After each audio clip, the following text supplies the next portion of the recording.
ఎన్ని కష్టాలు వచ్చినా కన్నబిడ్డను కంటి రెప్పలా కాచుకోవాలి అనుకుంటుంది తల్లి. బిడ్డపైనే ప్రాణాలు పెట్టుకుని బతుకుతుంది. కానీ కామారెడ్డికి చెందిన ఓ తల్లి మాత్రం అమ్మ ప్రేమకే మచ్చ తెచ్చింది. ప్రియుడి అవసరాల కోసం కడుపున పుట్టిన బిడ్డను అమ్మేసింది. సాయిలు అనే వ్యక్తితో కొంతకాలంగా సహజీవనం చేస్తుంది మహిళ. ఆమెను 5 ఏళ్ల కుమారుడు నిఖిల్ ఉన్నాడు. అయితే సాయిలకు డబ్బు అవసరమైతే అతని కోసం కన్నబిడ్డను అమ్మేసింది ఆ తల్లి. పర్మల్లా గ్రామానికి చెందిన నసీమాకు 50 రూపాయలకు 5 ఏళ్ల బిడ్డ నిఖిల్ను విక్రయించింది. ఇక నసీమా ఆ చిన్నారిని మరో జంటకు 1,00,000 రూపాయలకు బేరం పెట్టింది. స్థానికుల సమాచారంతో చైల్డ్ వెల్ఫేర్ అధికారులు పోలీసులకు ఫిర్యాదు చేశారు. బాలుడి తల్లి లావణ్యతో పాటు 5గురిపై కేసు నమోదు చేశారు పోలీసులు. నిఖిల్ను బాలల సంరక్షణ కేంద్రానికి తరలించారు. పెళ్లి చేసుకున్న అతనికి ఆటో కొనియాలన్న ఉద్దేశంతో ఈ బాబుని 50,000కి అమ్మడం జరిగింది.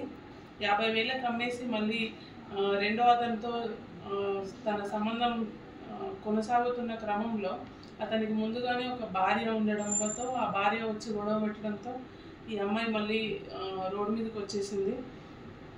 ఆ తర్వాత ఈ మొదటి భర్త ఎవరైతే ఉన్నారో అతనికి సంబంధించిన ఆస్తి ఇల్లు కోసం వారసుడు కావాలన్న కట్టడి వాళ్ళ అత్తమామలు నిబంధన చెప్పడంతో ఈ అమ్మాయి ఆ బాబుని అమ్మేసిన బాబుని తిరిగి మళ్ళీ వెనక్కి తీసుకొచ్చుకున్న క్రమంలో వాళ్ళు ఇవ్వకపోవడంతో పోలీస్ స్టేషన్ ఆశ్రయించింది.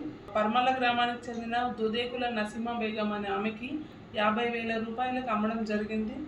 ఆ 50,000 రూపాయలు తీసుకొని ఆ పిల్లవాడిని కూడా తీసుకొని ఈ సాహిదా యూసుఫ్లు ఇద్దరు కూడా కుంచర్ల శేఖర్ మన రాజ్పేట్కి మెదక్ డిస్టిక్ సంబంధించిన అతనికి 1,00,000 రూపాయలకి తిరిగి అమ్మకం చేసుకొని మళ్ళీ ఈ అమ్మాయి పిల్లవాడు కావాలన్న క్రమంలో వాళ్ళు అబ్బాయిని ఇవ్వలేదు.